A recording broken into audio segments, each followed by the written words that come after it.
শেখ হাসিনার বর্তমান অবস্থান জানে না সরকার, বললেন পররাষ্ট্র উপদেষ্টা। দিল্লি দুবাইয়ে যোগাযোগ করেও নিশ্চয়তা মেলেনি।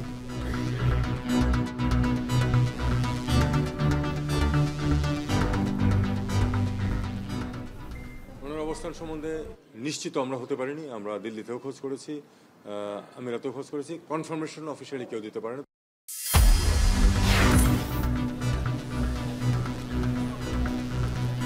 পূজা মণ্ডপের নিরাপত্তায় ঢাকেশ্বরীতে মহড়া। কাল ষষ্ঠী, একদিন বাড়িয়ে বৃহস্পতিবারও দুর্গাপূজার ছুটি।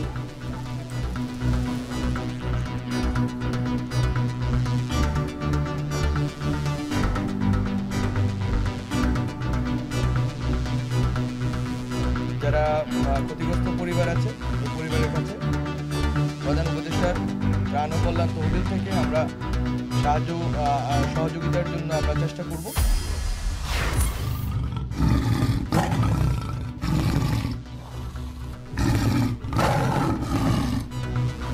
নতুন জরিপে সুন্দরবনে বাড়ল 11টি বাঘ। 100 কিলোমিটারে এখন 3টি রয়্যাল বেঙ্গল টাইগার।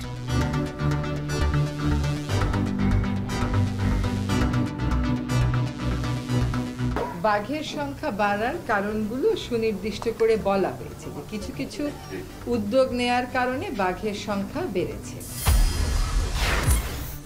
এবং বাজারে অনুমোদনহীন হ্যান্ডসেটের দাপট, মার খাচ্ছে দেশের মোবাইল সংযোজন শিল্প। নিষ্ক্রিয় বিটিআরসি।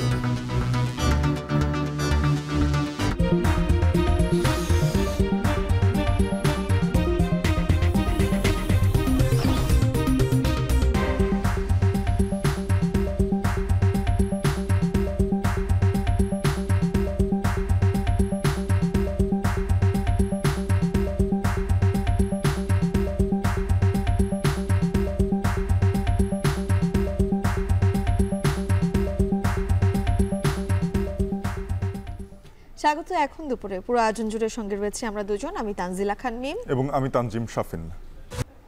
সাবেক প্রধানমন্ত্রী শেখ হাসিনার অবস্থান জানেন সরকার। দিল্লি ও দুবাইয়ের সাথে যোগাযোগ করে কূটনৈতিক চ্যানেলে নিশ্চয়তা মেলেনি। ভারতে অবস্থান করা রাজনীতিবিদদের ট্রাভেল পাস দেওয়ার কোনো কারণ নেই। আইন বিভাগ চাইলে তাদের ফেরত আনার চেষ্টা হবে। মঙ্গলবার দুপুরে গণমাধ্যমে এসব কথা বলেন পররাষ্ট্র উপদেষ্টা। ইতালির ভিসা জটিলতা নিয়ে তিনি জানান, ডিসেম্বরের মধ্যে 20,000 ভিসা হয়ে যাওয়ার সম্ভাবনা আছে। এখন থেকে সেগুলো প্রক্রিয়া শুরু হয়েছে। ওনার অবস্থান সম্বন্ধে নিশ্চিত আমরা হতে পারিনি। আমরা দিল্লিতেও খোঁজ করেছি, আমিরাতেও খোঁজ করেছি, কনফার্মেশন অফিসিয়ালি কেউ দিতে পারে না। তবে আমরাও, আপনারা যেমন দেখেছেন, আমরাও দেখেছি যে উনি আজমানে সম্ভবত গেছেন, কিন্তু এটা রিকনফার্ম করার চেষ্টা করে আমরা সফল হইনি। তারা যদি দেশে ফিরতে চান তাদেরকে অবশ্যই ট্রাভেল পাস ইস্যু করা যেতে পারে থিওরিটিক্যালি, এবং তারা দেশে ফিরে আসতে পারে। ট্রাভেল পাস শুধুমাত্র one way travel to Bangladesh. সেটা যদি প্রয়োজন মনে করা হয় যে এই তালিকা দরকার আমাদের, তাহলে চাওয়া যেতে পারে। এ বিষয়ে আরও জানাতে পররাষ্ট্র মন্ত্রণালয় থেকে যুক্ত হয়েছেন সহকর্মী নাঈম আবির। তার সাথে সরাসরি জানব। আবির, জানাবেন যে সাবেক প্রধানমন্ত্রী শেখ হাসিনার অবস্থান সম্পর্কে জানতে বা তাকে ফিরিয়ে আনার জন্য কী ধরনের পরিকল্পনা রয়েছে অন্তর্বর্তী সরকারের? শাফিন, নিশ্চয়ই ইতিমধ্যে আপনি জেনে গেছেন যে পররাষ্ট্র মন্ত্রণালয় থেকে দিল্লি এবং দুবাইয়ের সাথে আসলে কূটনৈতিক যে চ্যানেল রয়েছে সেই কূটনৈতিক চ্যানেলে যোগাযোগ ইতিমধ্যে করা হয়েছে। তবে এই দুটি চ্যানেলে যোগাযোগ করে দুই দেশের পক্ষ থেকে, অর্থাৎ ভারত এবং আরব আমিরাতের পক্ষ থেকে কোনো রকমের কোনো নিশ্চয়তা বা উত্তর মেলেনি। আপনি নিশ্চয়ই জানেন যে গত দুদিন ধরে সামাজিক যোগাযোগ মাধ্যমে বেশ বিষয়টি চর্চা হচ্ছে যে ভারত থেকে তিনি আরব আমিরাতে গেছেন সাবেক প্রধানমন্ত্রী শেখ হাসিনা, এবং একই সাথে বিভিন্ন গণমাধ্যমের উদ্ধৃতি দিয়েও বলা হয়েছে। আমরা আসলে আজ এই পররাষ্ট্র মন্ত্রণালয়ে পররাষ্ট্র উপদেষ্টার সাথে সেটি নিয়ে আলাপ করেছিলাম, জিজ্ঞেস করেছিলাম যে সেটি আসলে পররাষ্ট্র মন্ত্রণালয় জানে কিনা। তখন তিনি জানিয়েছেন যে হ্যাঁ, এই সংবাদ মাধ্যম বা সামাজিক যোগাযোগ মাধ্যমের বিবৃতি বা যে ধরনের সংবাদ প্রচার হয়েছে সেটি তাদেরও নজরে এসেছে, সেভাবেই তারা জানেন আমাদের মতো করে, কিন্তু অফিসিয়ালি অর্থাৎ যে কূটনৈতিক চ্যানেলে তাদের সাথে যোগাযোগ করে কোনো রকমের কোনো নিশ্চয়তা পাওয়া যায়নি। এবং আরেকটি বিষয় বলেছেন যে ভারতের যে অবস্থানরত বাংলাদেশের বিভিন্ন রাজনৈতিক নেতা এই মুহূর্তে রয়েছেন, সাবেক এমপি এবং মন্ত্রীরা রয়েছেন, তাদের বিষয়ে সরকারের তাদেরকে ফেরত নিয়ে আসবার ব্যাপারে কোনো উদ্যোগ নেওয়া হবে কিনা। এবং একই সাথে আমরা জানতে চেয়েছিলাম যেহেতু তাদের বিরুদ্ধে হত্যা হত্যা মামলা রয়েছে। তখন তিনি বলেছেন যে এখনো পর্যন্ত সেই ধরনের কোনো প্রক্রিয়া সরকার শুরু করেনি, তবে আইন মন্ত্রণালয়, আইন বিভাগ বা হাইকোর্ট বা কোর্ট থেকে যদি কোনো কিছু বলা হয় বা নির্দেশনা দেওয়া হয়, পররাষ্ট্র মন্ত্রণালয়কে তাদেরকে ফেরত নিয়ে আসবার ব্যাপারে যে প্রক্রিয়া সেটি শুরু হবে। এবং এর আগে আপনি যেটি জানতে চাচ্ছিলেন শাফিন, যে অন্তর্বর্তী সরকারের পরিকল্পনা কি শেখ হাসিনাকে ফিরিয়ে নিয়ে আসবার ব্যাপারে, সেটি কিন্তু এর আগে তিনি পররাষ্ট্র উপদেষ্টা আমাদের জানিয়েছিলেন যে যদি সরকার চায় বা স্বরাষ্ট্র মন্ত্রণালয়, আইন বিভাগ যদি মনে করে যে শেখ হাসিনাকে ফিরিয়ে নিয়ে এসে বিচারের মুখোমুখি করা হবে এবং সেই প্রক্রিয়াটি যদি শুরু হয় এবং পররাষ্ট্র মন্ত্রণালয়কে যদি জানানো হয় যে শেখ হাসিনাকে ফিরিয়ে আনবার ব্যাপারে যে প্রক্রিয়া সেটি শুরু করবার জন্য, তখন তারা নিশ্চয়ই সেটি শুরু করবে। সেটি আমাদেরকে একাধিকবার পররাষ্ট্র উপদেষ্টা নিশ্চিত করেছেন। এর বাইরে একটু জানিয়ে রাখতে চাই যে আজ ইতালির যে ভিসা প্রত্যাশী রয়েছে শাফিন, প্রায় 40,000-এর মতো ভিসা কিন্তু আটকা রয়েছে। তাদের ব্যাপারে এই বৈঠক হয়েছে ভিসা প্রত্যাশীদের সাথে এবং তিনি জানিয়েছেন যে ইতালির রাষ্ট্রদূতের সাথে তার কথা হয়েছে এবং 20,000 ভিসা মধ্যেই ভেরিফাই হয়ে এসছে রোম থেকে। সুতরাং সেই 20,000 ভিসার যে দেয়া শুরু হয়ে গেছে ইতিমধ্যে এবং এটি আগামী ডিসেম্বরের মধ্যে, অর্থাৎ চলতি বছরে 40,000-এর মধ্যে 20,000 ভিসা দেওয়া হবে। আরেকটি বিষয় বলে শেষ করতে চাই, লেবানন যে অস্থিরতা চলছে সেখানে আইওএমের কাছ থেকে বিশেষ ফ্লাইটে বাংলাদেশিদের নিয়ে আসবার ব্যাপারে চেষ্টা করা হয়েছে, পররাষ্ট্র মন্ত্রণালয় থেকে যোগাযোগ চলছে। তবে বৈরুতের যে বিমানবন্দর সেখানেও অস্থিতিশীল অবস্থা বিরাজ করছে, সেই বিষয়ে সমস্যা সমাধান হওয়ার সাথে সাথে এই যোগাযোগটি অব্যাহত রয়েছে।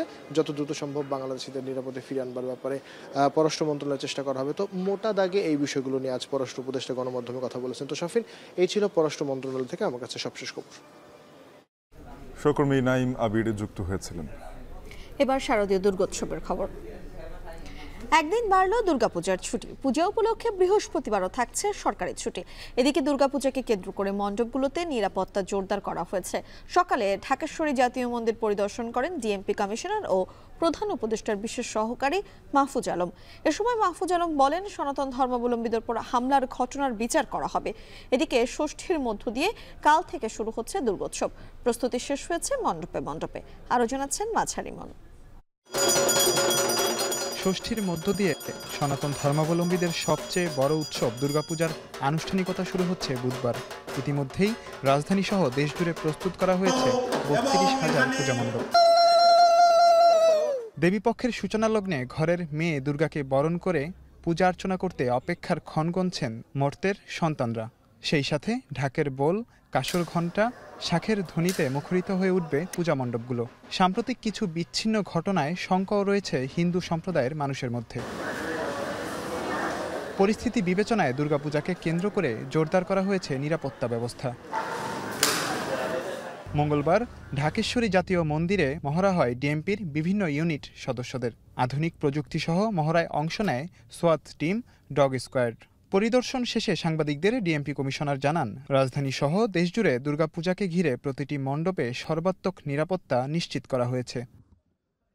প্রতিটি পূজা মণ্ডপে পর্যাপ্ত সংখ্যক ফিক্সড পুলিশ মোতায়েন, থানা পুলিশ কর্তৃক নিজস্ব অধিক্ষেত্রে টহল ও চেকপোস্ট ব্যবস্থা, উচ্চ ক্ষমতাসম্পন্ন সিসি ক্যামেরা সহ আরটিওআই ও মেটাল ডিটেক্টরের মাধ্যমে চেকিং ব্যবস্থা, আয়োজকদের মধ্যে হতে প্রতিটি পূজা মণ্ডপ কেন্দ্রিক স্বেচ্ছাসেবক দল বা ভলান্টিয়ার মোতায়েন, সাদা পোশাকে ডিবি পুলিশ মোতায়েন, অগ্নি নির্বাপন ব্যবস্থা সহ বিদ্যুৎ ব্যবস্থা সচল রাখা ইত্যাদি। এর পাশাপাশি প্রতিটি পূজা মণ্ডপে প্রয়োজনীয় সংখ্যক আনসার বাহিনীর সদস্যগণ মোতায়েন থাকবেন। ঢাকেশ্বরী জাতীয় মন্দির পরিদর্শন করেন প্রধান উপদেষ্টার বিশেষ সহকারী মাহফুজ আলম। অনেক দিনের দাবির পরিপ্রেক্ষিতে এবছর দুর্গাপূজার সরকারি ছুটি একদিন বাড়ানোর ঘোষণা দেন তিনি। এ সময় সাম্প্রদায়িক সম্প্রীতি নষ্টে দেশি বিদেশি ষড়যন্ত্র রুখতে সকলকে ঐক্যবদ্ধ থাকার আহ্বানও জানান মাহফুজ আলম। শেখ হাসিনা সরকারের পতনের পর সংখ্যালঘুদের ওপর হামলার ঘটনায় বিচারের আশ্বাস দেন মাহফুজ আলম। চিন্তা করেছি যে একদিন আমরা এবারের জন্য বাড়িয়ে দিব, যাতে ওনারা একটা বড় সময় পান পূজা উদযাপনের জন্য। তো এইবার হচ্ছে বৃহস্পতিবারে সরকার আজকের ভিতরেই একটি প্রজ্ঞাপন হয়তো জারি করবেন। যারা ক্ষতিগ্রস্ত পরিবার আছে ওই পরিবারের কাছে প্রধান উপদেষ্টার ত্রাণ ও কল্যাণ তহবিল থেকে আমরা সহযোগিতার জন্য আমরা চেষ্টা করব। দুর্গাপূজা উপলক্ষে মতবিনিময় সভা করে বাংলাদেশ সার্বজনীন পূজা উদযাপন পরিষদ ও মহানগর পূজা উদযাপন পরিষদ। সভায় বক্তারা বলেন, সনাতন ধর্মাবলম্বীদের উদ্বেগ উৎকণ্ঠার কথা অন্তর্বর্তী সরকারকে জানানো হয়েছে। এ সময় সংখ্যালঘু সুরক্ষা আইন প্রণয়ন সহ ধর্মীয় ও জাতিগত সংখ্যালঘুদের স্বার্থ ও অস্তিত্ব রক্ষায় 8 দফা দেয় এই দুই সংগঠন। এই প্রথমবার বাংলাদেশে দুর্গাপূজা উপলক্ষে একটি বিশেষ সফটওয়্যার তৈরি করা হয়েছে এনটিএমসির পক্ষ থেকে। সেখানে 31,461টি পূজা মণ্ডপ এবং সমস্ত স্টেক হোল্ডাররা এটার সাথে যুক্ত আছেন। বাংলাদেশ পূজা অর্চনা পরিষদের পক্ষ থেকে জেলা ও উপজেলা পর্যায়ে কিছু নির্দেশনা পাঠানো হয়েছে। দুর্গত এলাকায় পূজার আয়োজন স্থানীয় সংশ্লিষ্ট সবার সাথে আলোচনা করে আয়োজকরা স্থির করবেন। প্রতিমা নির্মাণ সহ পূজায় সাত্ত্বিক পরিবেশ সুনিশ্চিত করতে হবে। বন্যাসহ সার্বিক পরিস্থিতি বিবেচনা করে গত বছরের তুলনায় এবছর পূজা মণ্ডপের সংখ্যা কমেছে বলেও জানানো হয় এই সভায়। মাঝার ইমন, এখন, ঢাকা। দুর্গাপূজা উপলক্ষে কিশোরগঞ্জের কটিয়ানিতে জমে উঠেছে ঐতিহ্যবাহী ঢাক ঢোলের হাট। এই হাট থেকে যন্ত্রসহ ঢাকিরা চুক্তিবদ্ধ হন আয়োজকদের সঙ্গে। এ বিষয়ে আরো জানাতে ঢাকের হাট থেকে যুক্ত হচ্ছেন সহকর্মী মশিউর কায়েস। কায়েস, আমাদেরকে একটু জানাবেন 500 বছরের পুরনো এই হাট এখনো কতটা জমজমাট, ঢাকিরা কি বলছেন, এবং শারদীয় দুর্গোৎসব আসলে সকলের মাঝে আসলে উদ্দীপনাটা কেমন দেখা যায়?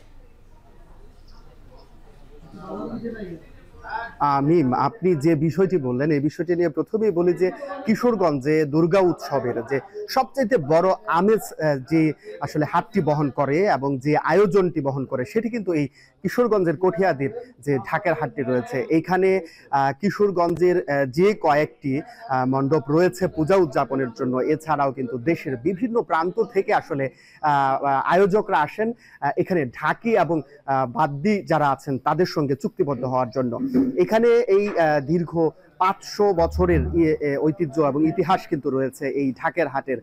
আমি যদি একটু ঐতিহ্যগত দিক থেকে বলি যে প্রচলিত আছে যে বিষয়টি 16 শতাব্দীর একেবারে শেষের দিকে কিন্তু রাজা নবরঙ্গ রায় তার এখানে দুর্গা পূজা উপলক্ষে কিন্তু আসলে বেশ কয়েকজন ঢাকিকে এখানে আমন্ত্রণ জানান এবং সেখান থেকেই কিন্তু মূলত চলে আসছে এই ঢাকের যে হাটটি রয়েছে।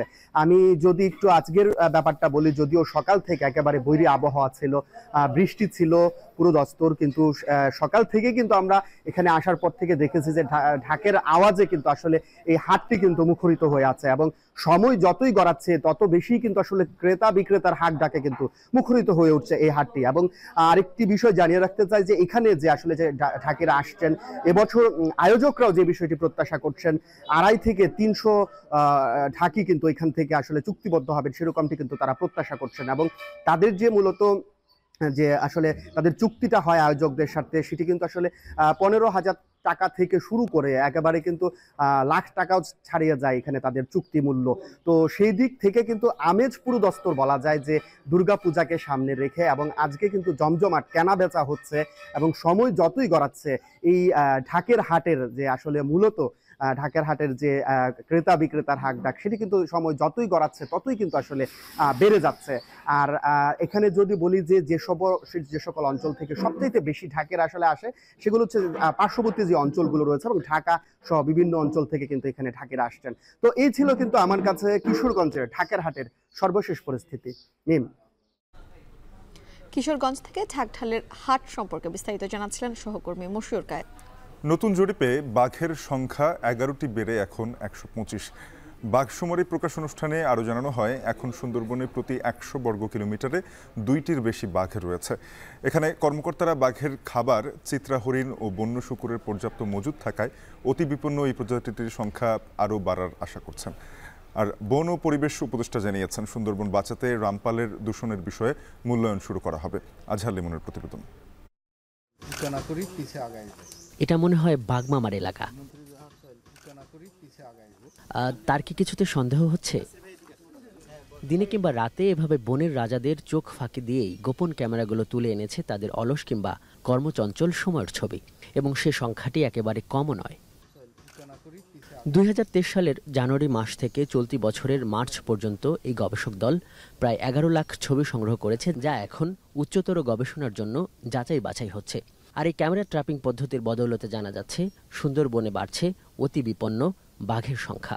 সবশেষ জরিপের ফল ৬,০০০ বর্গ কিলোমিটার সুন্দরবনের ৬০৫টি অঞ্চলে বাঘ মিলেছে ১২৫টি, যার মানে প্রতি ১০০ বর্গ কিলোমিটারে বাঘ আছে ৩টির কাছাকাছি। ৩ কোটি টাকা ব্যয়ের বাঘশুমারি প্রকল্পের হিসাব ধরে বন ও পরিবেশ মন্ত্রণালয় বলছে যা আগের তুলনায় মোটামুটি ১০% বেশি। বাঘের মূল থ্রেট হচ্ছে চোরা শিকারী। সুতরাং সেই চোরা শিকারীটার মধ্যে সুন্দরবনের যে জলদস্যু বনদস্যু ছিল তারাও কিন্তু এই চোরা শিকারীদের সাথে তাদের কানেকশন ছিল। সেই হিসেবে জানেন যে আজ থেকে ৬ বছর আগে সুন্দরবনের থেকে আমাদের র্যাব, কোস্টগার্ড, ফরেস্ট ডিপার্টমেন্ট, নৌ পুলিশ সবার সম্মিলিত প্রচেষ্টায় ৬ বছর আগে সুন্দরবনকে কিন্তু বনদস্যু জলদস্যু মুক্ত ঘোষণা করা হয়েছে। কিন্তু সুন্দরবনের সীমানায় সাবেক সরকারের আমলে প্রতিষ্ঠিত রামপাল কয়লা ভিত্তিক বিদ্যুৎ প্রকল্প এ ব্যাপারে প্রশ্ন করলে পরিবেশ উপদেষ্টা বলেন তারা রামপাল এবং নতুন প্রতিষ্ঠিত শিল্পগুলোর দূষণের প্রকৃত চিত্র প্রকাশ করতে চান। রামপালের যে এয়ার ডিসচার্জটা হচ্ছে সেটা আসলে কমপ্লায়েন্ট কিনা, সত্যিকার অর্থে আইনের সীমার মধ্যে আছে কিনা সেটা দেখবার জন্য আমরা একটা নিরপেক্ষ অ্যাসেসমেন্টের কাজ শুরু করেছি। এখানে সুন্দরবনে গজে ওঠা হোটেল, রিসোর্ট, অগ্নিকাণ্ড ও চোরা শিকারীদের নিয়েও জানতে চান সাংবাদিকরা। আমরা সুন্দরবনে পর্যটনটাকে কি করে একটা নিয়মের মধ্যে আনা যায় করে ফেলবো। এই যে ট্যুর অপারেটরদেরকে বলা, ওদের কাছ থেকে মতামতগুলো আনা, এগুলি আসুক, ডুজ অ্যান্ড ডোন্টস এর একটা তালিকা আপনারা দেখতে পাবেন। এটা খালি তালিকা দেখবেন না, এটা আপনারা এনফোর্সমেন্টও দেখতে পাবেন। সেন্ট মার্টিন ভ্রমণ ও রাত্রি যাপন ইস্যুতে পরিবেশ উপদেষ্টা বলেন ১৫ অক্টোবর হোটেল মালিকদের সঙ্গে বৈঠকের পর এ ব্যাপারে ২০ অক্টোবরের মধ্যে সিদ্ধান্ত জানানো হবে। রাত্রি যাপনের দুটো বিষয়, রাত্রি যাপনের ব্যাপারে আগের তো সিদ্ধান্ত ছিল, আর পর্যটক সংখ্যা নিয়ন্ত্রণের জন্য আগের সিদ্ধান্ত ছিল। এখন সেইগুলো আমরা বাস্তবায়ন যদি করতে চাই তাদের মতামতগুলো কি, তবে রাত্রি যাপন এবং পর্যটন সীমিত এটা নিয়েই তাদের সিদ্ধান্তগুলো তারা আমাদেরকে বলেছেন ১৫ তারিখের মধ্যে জানাবেন। বাঘ শুমারি প্রকাশের অনুষ্ঠানে জানা যায় সারা পৃথিবীতে বাঘের সংখ্যা ৩,৮৪০টি এবং আন্তর্জাতিক মান অনুসারে সুন্দরবনে বাঘের ঘনত্ব হওয়া উচিত ১০০ বর্গ কিলোমিটারে ৪.৫টি। এই হিসেবে সুন্দরবনে মোট বাঘ থাকা উচিত ২৭০টি। পরিবেশ উপদেষ্টা আশাবাদী করতে চাইছেন তারা নীতি, আইনসহ সামগ্রিক সংস্কারের উদ্যোগ নিয়ে পরিবেশ ও বৈচিত্র্য সংরক্ষণের সেই পথে আগাচ্ছেন। আজহার লিমন, এখন, ঢাকা। ফের ভারী বৃষ্টির কবলে ময়মনসিংহ অঞ্চল। বন্যা পরিস্থিতির অবনতির শঙ্কা। নেত্রকোনায় কংস নদীর পানে ভাঙন, ১.৫ লাখ পানিবন্দী।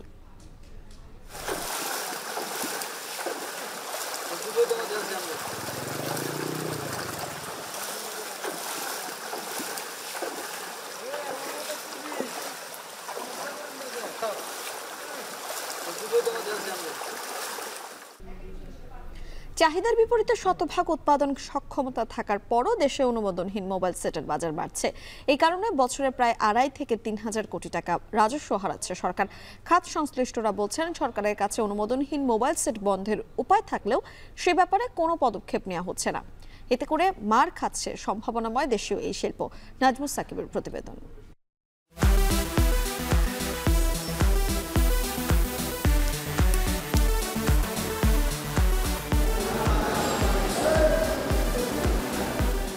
চীনসহ বিভিন্ন দেশ থেকে এভাবেই বক্সবন্দি হয়ে মোবাইল যন্ত্রাংশ আসে দেশে। পরে সেগুলো আলাদা রুমে ভিন্ন ভিন্ন তাপমাত্রায় সংরক্ষণ করা হয়। মাদারবোর্ড থেকে শুরু করে গুরুত্বপূর্ণ যন্ত্রাংশ সংরক্ষণ করা হয় স্মার্ট র্যাকের মাধ্যমে। বসানো হয় আইডেন্টিফিকেশন নম্বর। টাচ স্ক্রিন, ক্যামেরা সহ বিভিন্ন যন্ত্রাংশ পরীক্ষা শেষে পাঠানো হয় অ্যাসেম্বলিং রুমে। পরীক্ষায় উত্তীর্ণ হওয়ার পর মেশিনের মাধ্যমে পুরো মাদারবোর্ডের উপর লাগানো হয় আঠা। এরপর সেগুলো আরও কয়েকবার স্ক্যানিং ও ম্যানুয়ালি পরীক্ষা করা হয়। পরে মাদারবোর্ডের সঙ্গে ফোনের মূল কাঠামো সংযোজন করে পাঠানো হয় কারখানার আরেক কামরায়। এখানে মাদারবোর্ডকে জোড়া দেওয়া হয় ডিসপ্লের সঙ্গে। এর সঙ্গে জুড়ে দেওয়া হয় মাউথ স্পিচ, স্পিকার, সিম কাভার, ক্যামেরা সহ ফোনের গুরুত্বপূর্ণ সব যন্ত্র। এরপর লাগানো হয় ব্যাটারি। রোবোটিক যন্ত্রের মাধ্যমে স্বয়ংক্রিয় ও নিখুঁতভাবে লাগানো হয় প্রতিটি স্ক্রু। ব্যাক কাভার লাগানোর পর একটি মোবাইল সেটের প্রায় ৮০% সম্পন্ন হয়ে যায়। পরে ফোনটিকে পাতলা পলিথিনে পেঁচিয়ে আরও একটি ব্যাক কাভার পরিয়ে পরীক্ষা করা হয় সব যন্ত্র নিখুঁতভাবে লেগেছে কিনা। এ অবস্থায় ফোনটিতে ইনস্টল করা হয় সফটওয়্যার। পরে ৬০% পর্যন্ত চার্জ করার জন্য বসানো হয় চার্জারের সঙ্গে। ফোনে সিম প্রবেশ করিয়ে টেস্ট করা হয় ইন্টারনেট, কলিং সহ যাবতীয় অ্যাপ্লিকেশন, ওয়াইফাই এর সক্ষমতাও যাচাই করা হয় এ পর্যায়ে। পরে ফোনগুলোতে IMEI স্টিকার লাগানোর পর প্রস্তুত হয় প্যাকেজিংয়ের জন্য। আপনার হাতে যে স্মার্টফোনটি রয়েছে সেই স্মার্টফোনটি হয়তো প্রায় 1000 খানেক ধাপ পেরিয়ে আপনার হাতে উঠেছে। দেশে প্রায় 5 কোটির বেশি মানুষ স্মার্টফোন ব্যবহার করে থাকে এবং এই স্মার্টফোনগুলো দেশেই 17টি কারখানার মাধ্যমে উৎপাদনে যাচ্ছে। তবে 40% যে অবৈধ মার্কেট রয়েছে স্মার্টফোনের বাজারে, সেগুলো যদি কমানো যায়, আগামী দিনে এর সম্ভাবনার দুয়ার উন্মুক্ত হবে।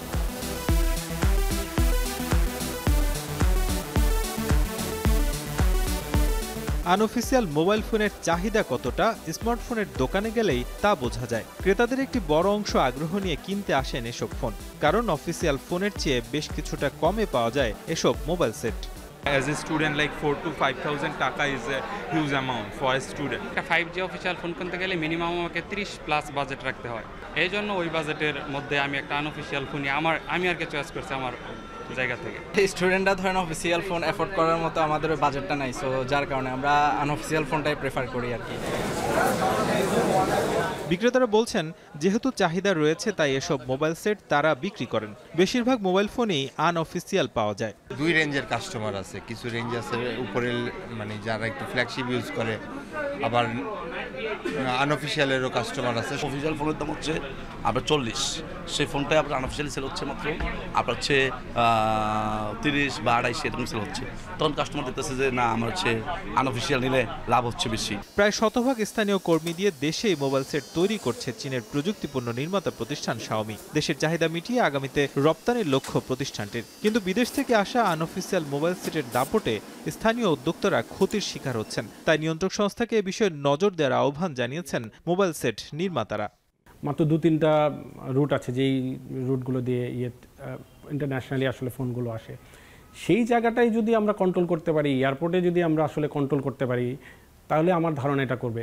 এই বছরই $560 বিলিয়ন স্মার্টফোনের একটা মার্কেট আছে এবং যেটা 2034 সালে গিয়ে অলমোস্ট $1200 বিলিয়ন একটা মার্কেট হবে। চিন্তা করি যে না, আমরা আগামী 10 বছরে এইটার 5%ও নিব, তাহলে দেখা যায় যে ইটস অ্যাবাউট 50 বিলিয়ন এর একটা মার্কেট কিন্তু আমরা এখান থেকে পেতে পারি। টেলিযোগাযোগ খাত সংশ্লিষ্ট ব্যক্তিরা বলছেন, সরকারের কাছে আনঅফিসিয়াল মোবাইল সেট বন্ধের উপায় থাকলেও তা প্রয়োগ করা হচ্ছে না। এতে করে এই শিল্প বিকাশের সম্ভাবনা অঙ্কুরেই বিনষ্ট হচ্ছে।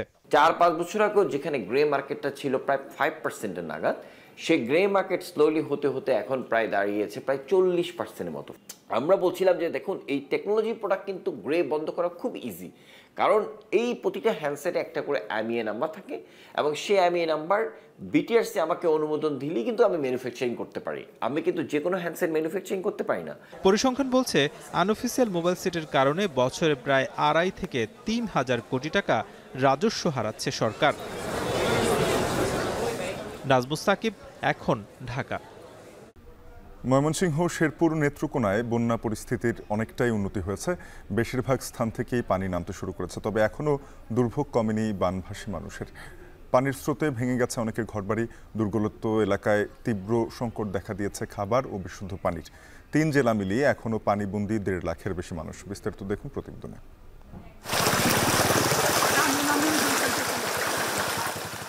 বন্যার পানিতে ভাসছে দুর্গত এলাকার বাড়িঘর, ফসলি জমি, মাছের খামার। খেয়ে না খেয়ে কোনো রকমে চলছে বানভাসী মানুষের জীবন। ময়মনসিংহ অঞ্চলের বন্যা পরিস্থিতির কিছুটা উন্নতি হলেও এখনও মানবেতর জীবনযাপন করছেন বহু মানুষ। হালুয়াঘাট, ধোবাউড়া ও ফুলপুর উপজেলার লক্ষাধিক মানুষ এখনও পানিবন্দী। প্রশাসনের পক্ষ থেকে আশ্রয় কেন্দ্র খোলা হলেও যেতে চান না অনেকেই। দুর্ভোগ দুর্দশা মাথায় নিয়েই রয়ে গেছেন আপন ঠিকানায়। এই 2 দিন তো একটু কমছে, আবার রাত্রে বৃষ্টি থেকে আবার বাড়তে হয়েছে। বাড়ি ঘর তলে হাইরিয়া হনা রাস্তাঘাটে আমরা আছি। উদ্ধার করে তাদেরকে নিরাপদ আশ্রয়ে পৌঁছে দেওয়ার জন্য এসেছিলাম, কিন্তু এই সব এলাকার মানুষগুলো আসলে আশ্রয় কেন্দ্র সম্পর্কে এতটা অবগত না, তাই আশ্রয় কেন্দ্রে যেতে রাজি না। বন্যা কবলিত এলাকায় শুকনো খাবার, বিশুদ্ধ পানি ও শিশু খাদ্যের জন্য চলছে হাহাকার। এদিকে সরকারি বেসরকারি পর্যায়ে ত্রাণ সহায়তা দেয়া হলেও তা যথেষ্ট নয়। থাকি আশ্রয় কেন্দ্রে অনেক থাকার খবর নেব গেছে, নেয় না কেউ স্যার। আমরা বর্তমান বাড়িঘর সারা গরু বাছলে এদিক সেদিক চলাফেরা করতেছি। ত্রাণ সামগ্রী বেশি দরকার ত্রাণ সামগ্রী থাকলে, পর্যাপ্ত ত্রাণ সামগ্রী থাকলে আমরা তাদের কাছে পৌঁছে দিতে পারব। শেরপুরে ঝিনাইগাতি, নকলা ও নালিতাবাড়ী উপজেলায় বন্যা পরিস্থিতির উন্নতি হয়েছে।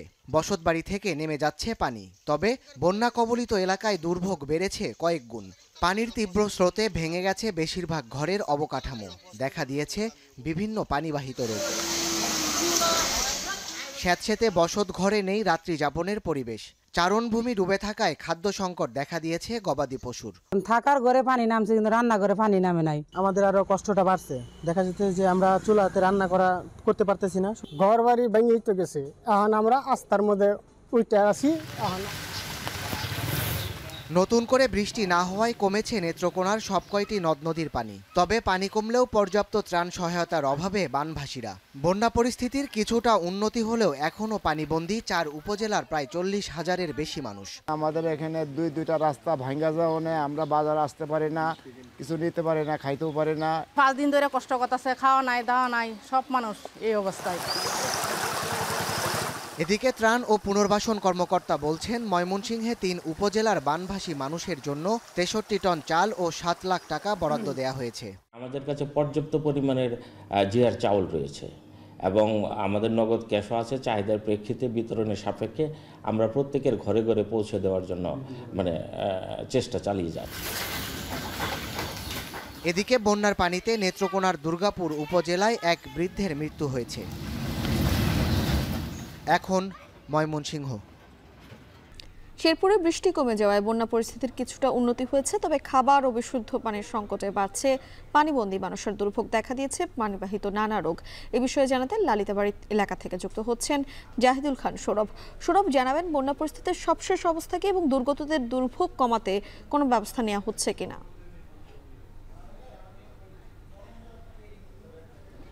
জি মিম, গত কয়েকদিন থেকে কিন্তু টানা বর্ষণ এবং পাহাড়ি যে ঢল, সেটির কারণে কিন্তু যে বন্যা পরিস্থিতির কিছুটা অবনতি হলেও আমরা দেখেছি গতকালকে রাত থেকে কিন্তু বন্যা পরিস্থিতির অনেকটা উন্নতি হয়েছে।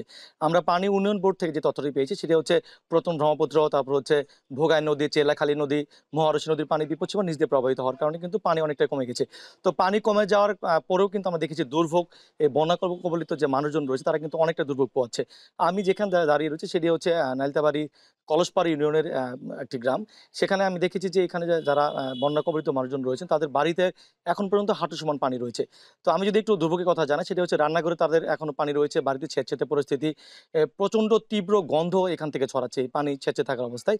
বিশেষ করে যে গবাদি পশুগুলো রয়েছে সেটিও কিন্তু তারা উঁচু স্থানে নিয়ে তারা একই স্থানে বসবাস করছেন। এই গবাদি পশুর মলমূত্র, গোবর সেটিও কিন্তু থেকে দুর্ভোগ অনেকটাই বৃদ্ধি পেয়েছে। তো বন্যা কবলিত এলাকার মানুষজনের সাথে আমি কথা বলেছি, তারা আমাদেরকে জানিয়েছেন যে তারা দীর্ঘ সময় পানিতে অবস্থান করার কারণে তাদের হাতে পায়ে বিভিন্ন চর্মরোগে দেখা দিচ্ছে। বিশেষ করে পানিবাহিত রোগ যে ডায়রিয়া, সেটিও কিন্তু প্রভাব আমরা এখানে দেখেছি। তো বন্যা কবলিত মানুষজনের সাথে আমরা কথা বলেছি, তারা আমাদেরকে জানিয়েছেন যে এই দীর্ঘস্থায়ী যে পানি যত দ্রুত কমে না যাবে তাদের দুর্ভোগ অনেকটা বেড়ে যাবে। বিশেষ করে বিদ্যুতের কথা যদি জানাই, গত 4 দিন থেকে একদমই বিদ্যুৎ নেই। শুধুমাত্র রাতে তারা 1 থেকে 1.5 ঘন্টা বিদ্যুৎ পাচ্ছেন। বিদ্যুৎ না থাকার কারণে তারা অন্ধকার করে জীবনযাপন করছেন। বিশেষ করে তারা প্রয়োজনের মুহূর্তে যে মোবাইল চার্জ করবে বা অন্যান্য আনুষঙ্গিক যে কাজগুলো রয়েছে সেটিও তারা করতে পারছেন না। তো আমরা কৃষি বিভাগের সাথে কথা বলছি, কৃষি বিভাগ আমাদেরকে জানিয়েছেন এ পর্যন্ত প্রায় 1,80,000 টনের মতো কৃষি জমিতে ক্ষতি হয়েছে এবং প্রায় 1,300 পুকুর ডুবে যেয়ে প্রায় 70 কোটি টাকার মতো খরচ হয়েছে। তো দুর্ভোগ এই ছিল আমার কাছে শেরপুর থেকে আমি সর্বশেষ তথ্য।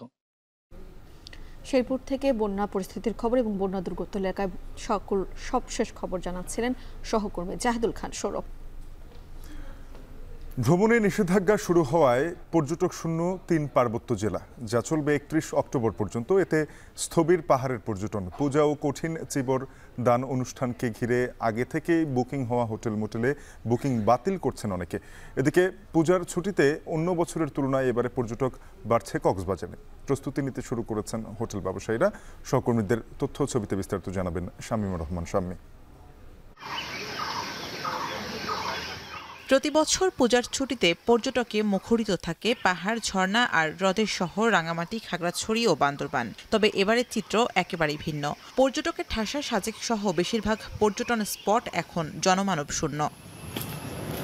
গেল 1 মাসের বেশি সময় ধরে সাম্প্রদায়িক সংঘাতে অশান্ত পাহাড়, তাতেই ঝিমিয়ে পড়েছে পার্বত্য এলাকার পর্যটন খাত। পর্যটক ব্যবসা মালিকদের পক্ষে চালানো বোট মালিক, বোট চালক, ব্যবসায়ী যারা আছে আমরা ক্ষতিগ্রস্ত। যারা রাঙামাটিতে ট্যুরিস্ট ব্যবসার সাথে জড়িত আছি, আমরা জানি না আমরা কি করব, আমাদের কি হবে। পূজা ও কঠিন চিবকদান অনুষ্ঠানকে ঘিরে আগে ভাগেই রাঙামাটি শহরের ৬৫টি হোটেল মোটেল, ১৭টি ইকো রিসোর্ট এবং কাপ্তাই ও সাজেকে ১৩২টি কটেজের বেশিরভাগ রুম বুকিং দিয়েছিলেন পর্যটকরা। তবে সম্প্রতি রাঙামাটি, খাগড়াছড়ি ও বান্দরবনে ভ্রমণে না যাওয়ার অনুরোধ জানানোর পর থেকেই বাতিল হয়েছে বেশিরভাগ বুকিং। এমনকি পর্যটন কেন্দ্রগুলোতে যারা অবস্থান করছিলেন তারাও ফিরে গেছেন। এতে ছুটিকে ঘিরে ব্যবসায়ীদের নেওয়া প্রস্তুতি একেবারেই মন্দা। ব্যবসায়ীরা বলছেন, অন্যান্য বছর হোটেল মোটেল ও কটেজগুলোতে যেখানে জায়গা দেয়া কঠিন হয়ে পড়ে, বর্তমানে সেখানে পর্যটকের খরা চলছে। এতে অক্টোবরের এই কয়দিনে পার্বত্য জেলার পর্যটন খাতে ক্ষতি হতে পারে ৪০ কোটি টাকার বেশি। লম্বা একটা ছুটি পাইছিলাম, আমরা তো মনে করছিলাম এই ছুটিতে অনেক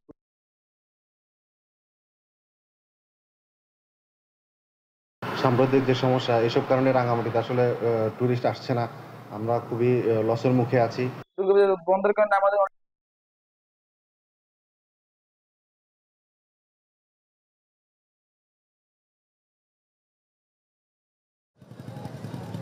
এদিকে পার্বত্য ৩ জেলায় ভ্রমণ থেকে বিরত থাকার নির্দেশনার পর থেকে কক্সবাজারে বেড়েছে হোটেল মোটেল বুকিং। এরই মধ্যে সমুদ্র নগরীতে ভিড় জমাতে শুরু করেছেন ভ্রমণ পিপাসুরা। পূজার ছুটিতে অন্যান্য বছরের তুলনায় এবারে কয়েক গুণ বাড়ছে পর্যটকের সংখ্যা। আগে ভাগেই প্রস্তুতি নিতে শুরু করেছেন হোটেল ব্যবসায়ীরা। এখন পর্যন্ত বুকিং হয়ে গেছে ৫০% রুম। সামনে এই ৩ দিনের বন্ধে আমরা আশা করছি যে কিছুটা গেস্টের চাপ হবে, কেননা আপনারা খাগড়াছড়ি, বান্দরবান ওদিকে আপাতত আছে, পর্যটক নিষেধ করা হয়েছে, যার কারণে কক্সবাজারে বা এইসব পর্যটক এলাকায় একটু ভিড় হবে বলে আশা করি। পূজা ছুটি আছে এবং স্কুল কলেজ বন্ধ আছে প্রায় 10 দিনের মতো। পর্যটকদেরকে বরণ করার জন্য আমরা ব্যাপক প্রস্তুতি নিয়েছি। প্রতি বছর দুর্গাপূজার ছুটি ঘিরে কক্সবাজারে ১০০ থেকে ১৫০ কোটি টাকার বাণিজ্য হয়। শামিমা রহমান শাম্মী, এখন। রাজধানীর যাত্রাবাড়ী থানার হত্যা মামলায় আবারও 5 দিনের রিমান্ডে সালমান এফ রহমান, দীপু মনি, জুনায়েদ আহমেদ পলক ও পুলিশের সাবেক আইজিপি আব্দুল্লাহ আল মামুন। সকালে ঢাকার চিফ মেট্রোপলিটন ম্যাজিস্ট্রেটের আদালত এই আদেশ দেন। এছাড়া যাত্রাবাড়ী থানার আরেক হত্যা মামলায় সাবেক মন্ত্রী পলক, সাবেক সাংসদ হাসানুল হক ইনুর 7 দিনের রিমান্ড মঞ্জুর করেন আদালত। এদিকে যাত্রাবাড়ী থানার হত্যা মামলায় সাবেক পুলিশ প্রধান আব্দুল্লাহ আল মামুন ও ঢাকা মহানগর গোয়েন্দা পুলিশের উপকমিশনার মশিউর রহমানের 4 দিনের রিমান্ড মঞ্জুর করেছেন আদালত। মেক্সিকো ফ্লোরিডায় হেলেনের পর ধেয়ে আসছে হ্যারিকেন মিল্টন। মেক্সিকো উপকূলে ঝোড়ো হাওয়ার সঙ্গে প্রবল বৃষ্টি শুরু।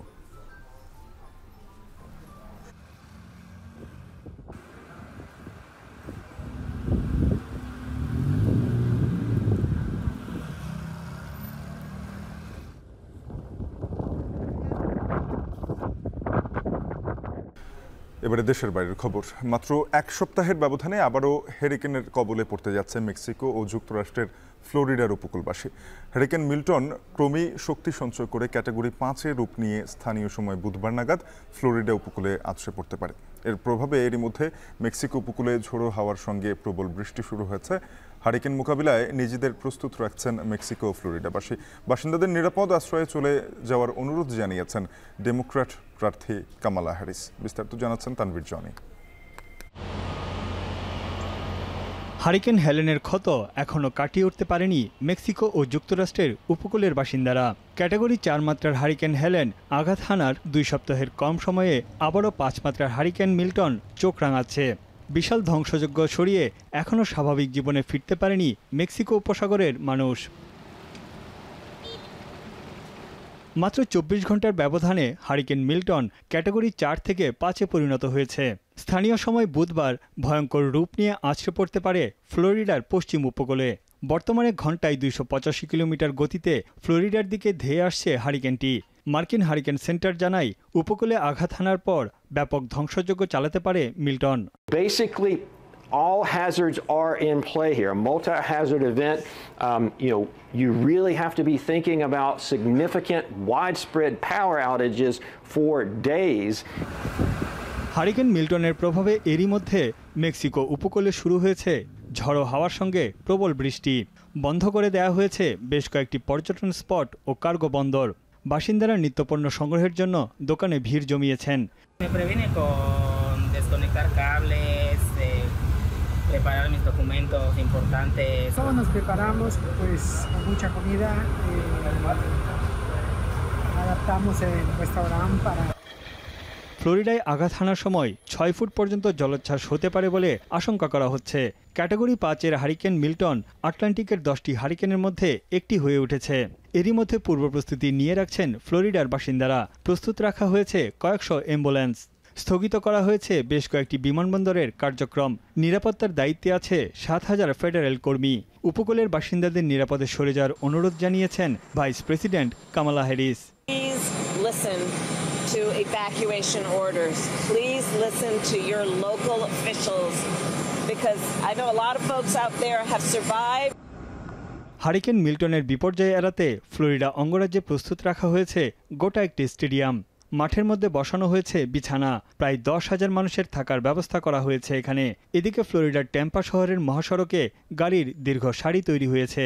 নিরাপদ আশ্রয়ের খোঁজে ছুটছেন তারা। সম্প্রতি হারিকেন হেলেনের আঘাতে প্রাণহানি হয়েছে 250 শতাধিক মানুষের। ক্ষয়ক্ষতি হয়েছে কয়েক হাজার কোটি মার্কিন ডলারের, যার ক্ষত এখনও বয়ে বেড়াচ্ছে ফ্লোরিডা ও মেক্সিকোবাসী। 2005 সালে 5 মাত্রার হারিকেন ক্যাটরিনার আঘাতে যুক্তরাষ্ট্রে মারা গিয়েছিল প্রায় 1,500 মানুষ। আটলান্টিকে হারিকেনের মৌসুম জুন থেকে নভেম্বর পর্যন্ত। চলতি বছরে প্রায় 7টি হারিকেন আঘাত হেনেছে যুক্তরাষ্ট্র উপকূলে। তানভীর জানি, এখন বিশ্ব। শেষ করছি এখন দুপুর সংবাদ শিরোনামগুলো জানিয়ে দেব আরো একবার। শেখ হাসিনার বর্তমান অবস্থান জানে না সরকার, বললেন পররাষ্ট্র উপদেষ্টা। দিল্লি দুবাইয়ে যোগাযোগ করেও নিশ্চয়তা মেলেনি।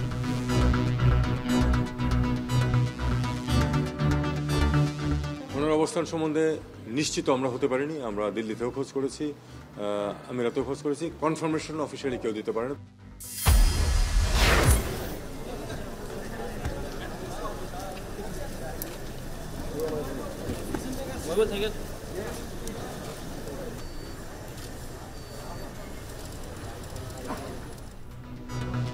পূজা মণ্ডপের নিরাপত্তায় ঢাকেশ্বরীতে মহড়া। কাল ষষ্ঠী, একদিন বাড়িয়ে বৃহস্পতিবারও দুর্গাপূজার ছুটি।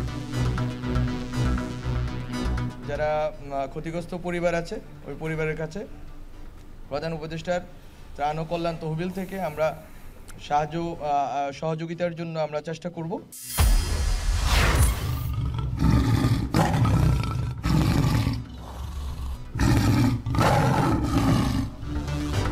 নতুন জরিপে সুন্দরবনে বাড়ল 11টি বাঘ। 100 বর্গ কিলোমিটারে এখন 3টি রয়্যাল বেঙ্গল টাইগার।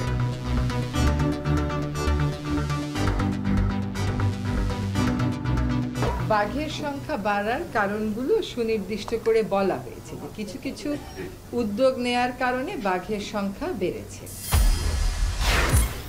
এবং বাজারে অনুমোদনহীন হ্যান্ডসেটের দাপট, মার খাচ্ছে দেশের মোবাইল সংযোজন শিল্প। নিষ্ক্রিয় বিটিআরসি।